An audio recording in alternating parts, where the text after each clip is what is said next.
Boom! Another banging video from B-Fam. E for 9 TV, your brother from another mother. I'm coming at you again, people, with a bag of jewels for your bags. Yeah, I got so many jewels in these bags. I can't have it all. So I'm here on this platform, sharing it with my people across the planet. I hope you're doing well today. Anyway, today's video, it's all about giving you some background information of why I think that Bitcoin and some of these other cryptocurrencies are going to do some serious acrobatics over these next 5, 10, 15, 20 years and beyond, people. I'm serious. Acrobatics, mad flips. First of all, in order to get your head round this Bitcoin, because I know some of you are still, you're not too sure, you haven't put no skin in the game yet, you still got your money in your pocket, you ain't bought no Bitcoin, you ain't bought no Ethereum, you ain't bought no Litecoin, no XRP, no nothing, you're still a non-coiner. So let your brother from another mother give you some background knowledge of why I think the way I think about this technology. Right. First of all, you need to learn about money. Now, the average person in school, we didn't get taught how. Let me rewind again. No, we didn't get taught how money works, the value of money, how to get this money in school, the economics of money, the history of money, the foundations of money. Why is money money? They never taught that in school, not in my school anyway. Yeah, in Londinium. Master didn't teach me and my people, none of us, whether you was black, white, Chinese, Indian, we didn't get that in my school. And I'm sure a lot of you people listening to this didn't get that either. Yeah. So, first and foremost, you got to learn about money and what this thing is that you hold in your hand. Now, I've got this website here called banksandmoney.com. It's a friend of mine I know personally. So, I would suggest that you go and have a look on this website, give you some background onto banks and money. That's why it's called Banks and Money. Because my people, we got to get our finances straight because this is not good in the year 2020. A lot of us are in dire straits with our finances. And right now, to be living in the information age or the age of Pata, how we say it from where I'm from my culture, we in the golden era. It's a great time to be in. It's a fantastic time. Yeah, it's I can't even put words into it. It's just great. Yeah. So we need to get our finances straight, people, because right now we've got our own culture back. And but by the way, it's Black History Month over in Londinium, England. In fact, let me put a pause on this thing here. They got a cheek to call this Black History Month when we, as Nagaru, Nubians, Black people, whatever name rocks your boat, we've existed for millions of years on this planet. They keep on digging up bones that are like 3, 6, 9 million years old in Africa. So, my people, this Black History Month, they're taking the piss. Really and truly, it should be Black Our Story Millennia or something on those lines.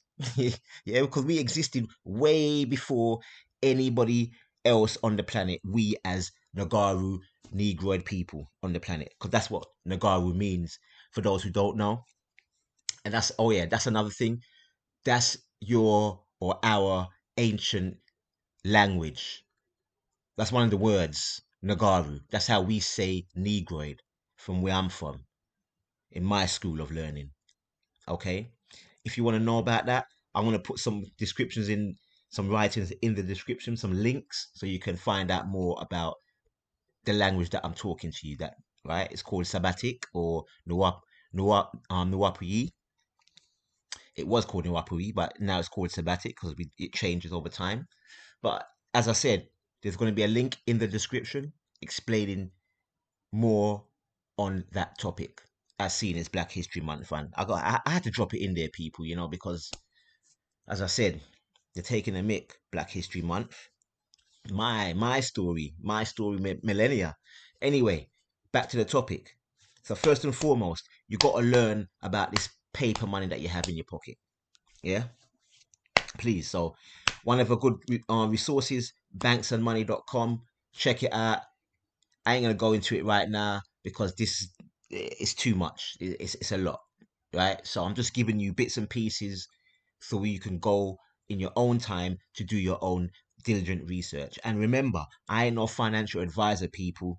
I'm just your brother from another mother in some part of the world, sharing with you some jewels. That's all I'm doing. I'm just sharing with you, man. Because right now we live in a sharing economy. It's all about sharing. If you care, please share.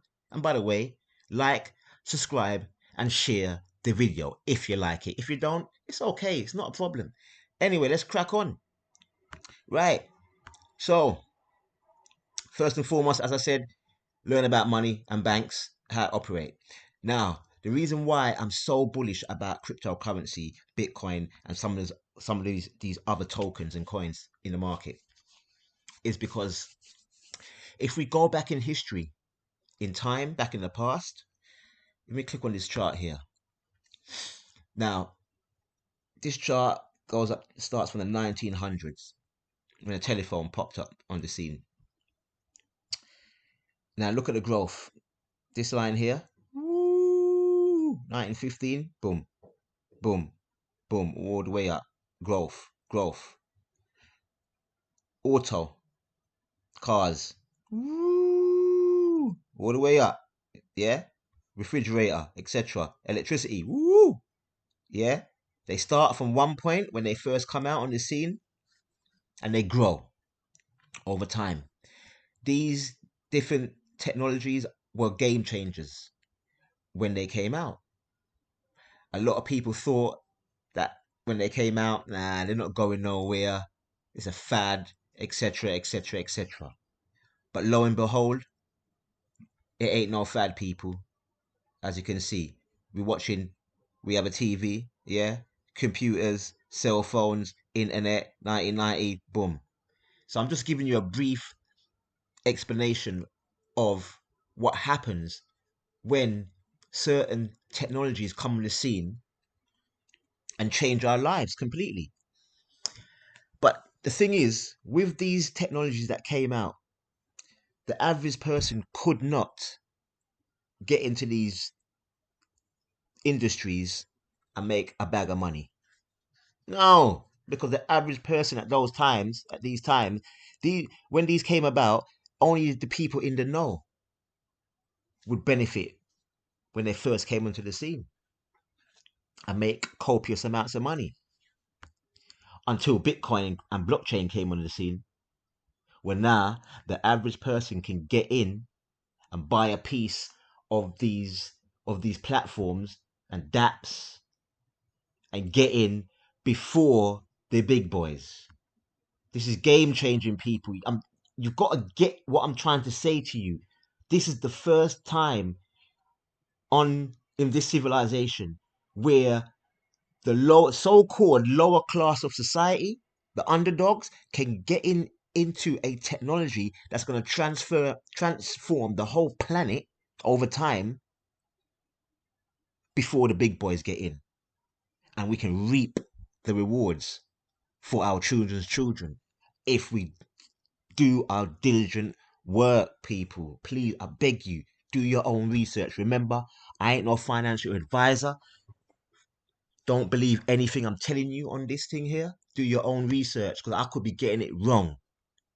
Yeah, I'm not saying this is 100% guaranteed. I'm saying it's a 99.9% guaranteed. Yeah, because I can't see I can't see the future like that, but I can verify where I am right now and look back in the past and have a speculative outlook on things. Anyone can do that. We can all do that, especially in this day and time. Just go on your phone and check it out. Anyway, look, if I scroll up here, what does this guy say on this website now? In 1900, less than 10% of families owned a stove or had access to electricity or phones, and the Model T was still a full decade away. Did you hear that, people? Less than 10% of families owned a stove, people. That stove that you got in your kitchen right now, you take for granted. Back in the day, nobody had that. You was big if you had that. You're rolling money, big. If you had a phone back in the day, you're rolling, you're big when they first came out. I mean, not the mobile phones, right? When they first came out, you're rolling. So, people, what I'm trying to say to you is only people with money who could get these products when they first came out would benefit from these products and gain copious amounts of money if they went into business. Yeah? So, what else does it say down here? Let's see. In 1915, 10% of families owned a car. In 1930, 10% of families owned a refrigerator or clothes washing machine. In 1945, 10% of families owned a clothes dryer or air conditioning. The point I'm trying to get to you, people. In fact, no, hold on, one more. In 1990, 10% of families had a cell phone or access to the internet. I had to mention that because that was just the other day. Yeah? It's just the other day. Look at it. Look at it now. Look at cell phones now. Everyone's got a phone. Yeah? Everyone's on the internet. Yeah? I remember internet when it was dial-up, people. Dial-up. It would take you hours to download a music track. Hours. That was clunky when it first came out. Just like any product, when they first come out into existence, they're clunky. They're not the best. It's not the best model. It's not the best design. But over time, they get developed and developed and developed and more easier to use. And in that process, more people start to use these products. This is what happens over time, people, with technology. When the car came about, it's more efficient. They can go to places quicker. I'll show you an example. Yeah. Instead of riding a horse, you jump in your car, innit? You can get there half the time. Efficiency always wins the race. People always look for efficiency in all things, people. Yeah? Right. Let's have a look at this. Look at this. Hazardous traffic, the early years. This is in Detroit, in America. Look at the picture, people. Let me just click, enlarge this. Come on.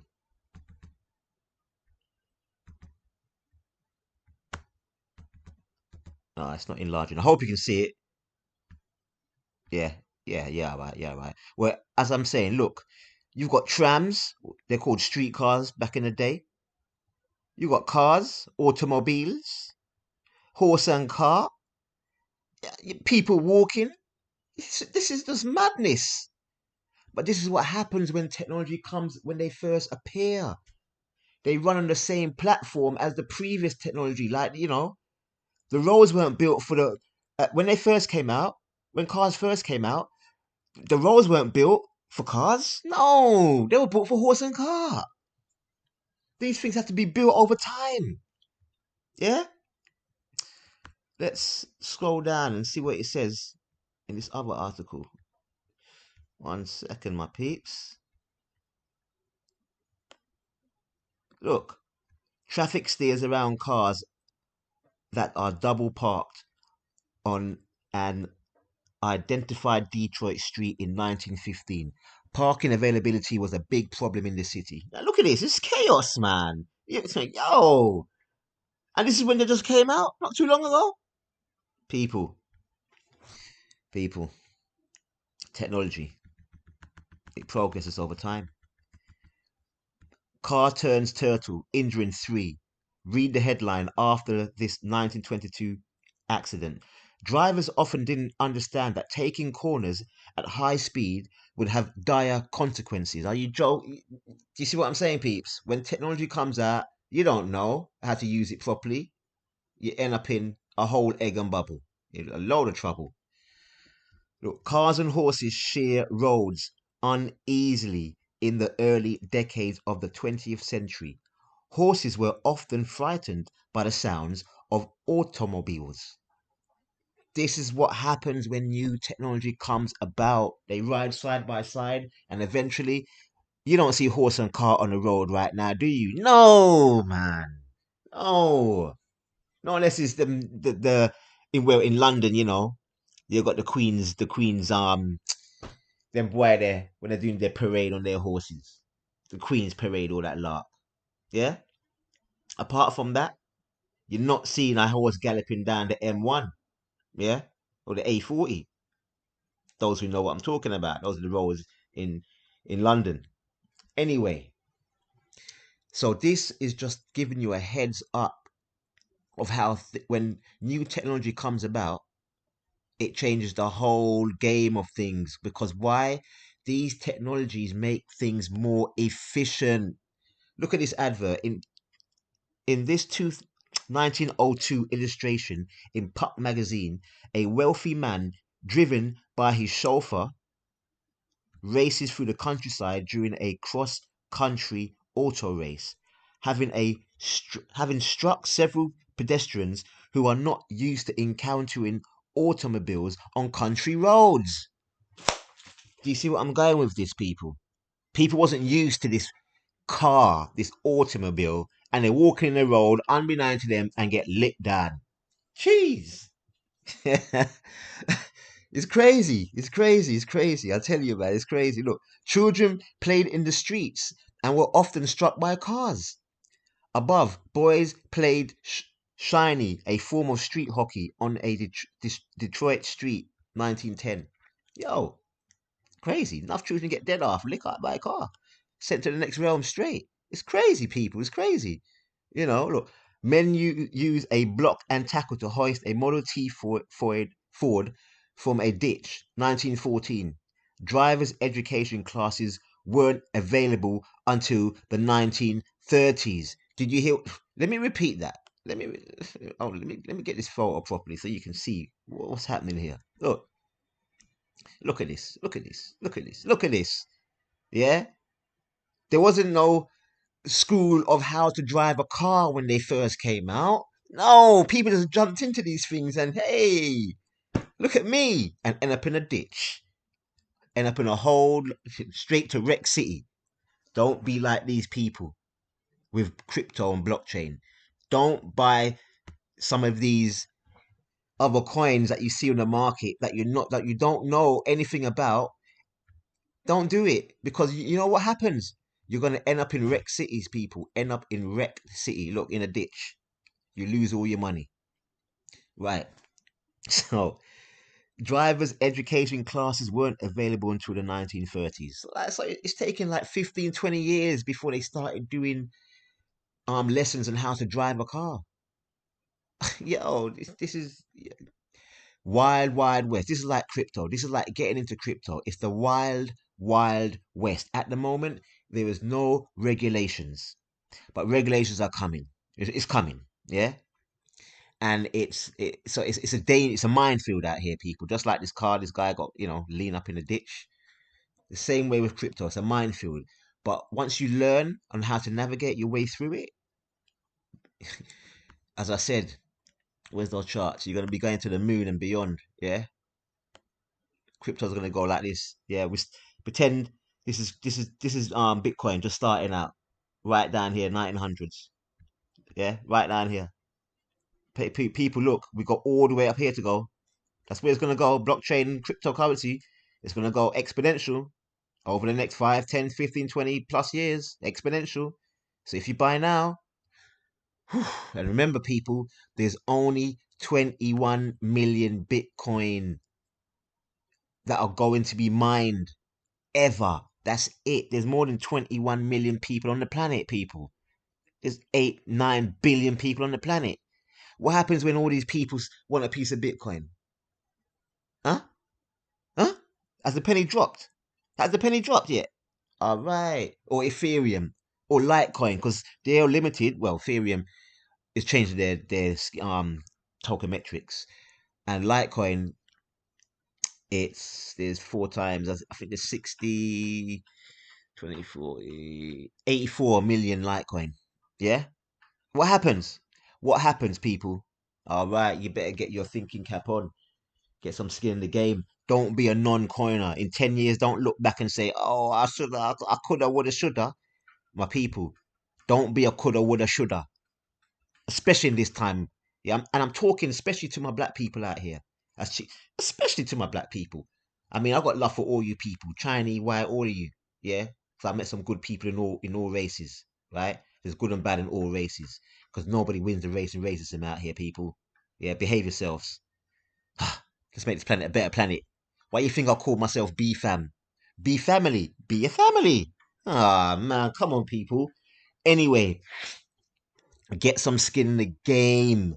Because as I said, over this next decade or 2 and 3, we're gonna be doing some acrobatics. Woo! Oh man, I'm so excited. I'm so excited, people. I'm so gassed. I'm so ethered up. I'm so ethered up. Ether 9'd up. 999 pun that. That's how we roll. Anyway, I'm gonna make this video short and sweet because I don't want to go too long, because I know myself, I can go long like Ariston. Oh, one more thing. Let me get it in quickly. Where you gone? Go and research the Industrial Revolution, please. Right, please go on. Just type in Industrial Revolution 1, 2, and 3, and right now we're at the 4th Industrial Revolution, people.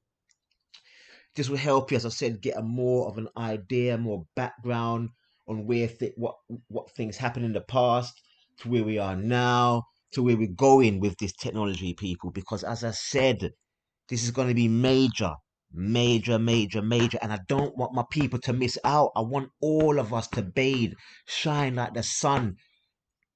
That's the sun who we are, man. We are those suns, innit, people? We are those shining ones. Yeah? Those ones with power within you and me and all. Because we have that power within ourselves to be self-sufficient, self-reliant on self, and come together and work together. We got our own stuff back. We got our culture back. We got our language back. We got our way of life back. Right now, we need to get this money back. This Naquad. And Naquad, for those who don't know, that means money in Sabaturi. Right? As I said, I'll put the links in the descriptions for you to go and check it out. Black History Month in Londinium. Biggie. This is your brother from another mother. I'm out of here because I don't want to make this video long, because I know a lot of you got some short attention span. And I don't want to do an hour video because some of you just fall asleep. It's not about you falling asleep right now. It's wake up time. I give you a slap in the side of your head to wake you up right now. Anyway, have a great weekend. This is Friday. What's today? Friday the 2nd of, what are we in? October 2020. Boogeyman still running wild around the planet. You know what I'm talking about. Boogeyman with the big V. The C19. Yeah, Corona beer. That's what I'm talking about. Still running wild. But we'll talk about that another time. Anyway, your brother from another mother. Peace and love to you all. Later.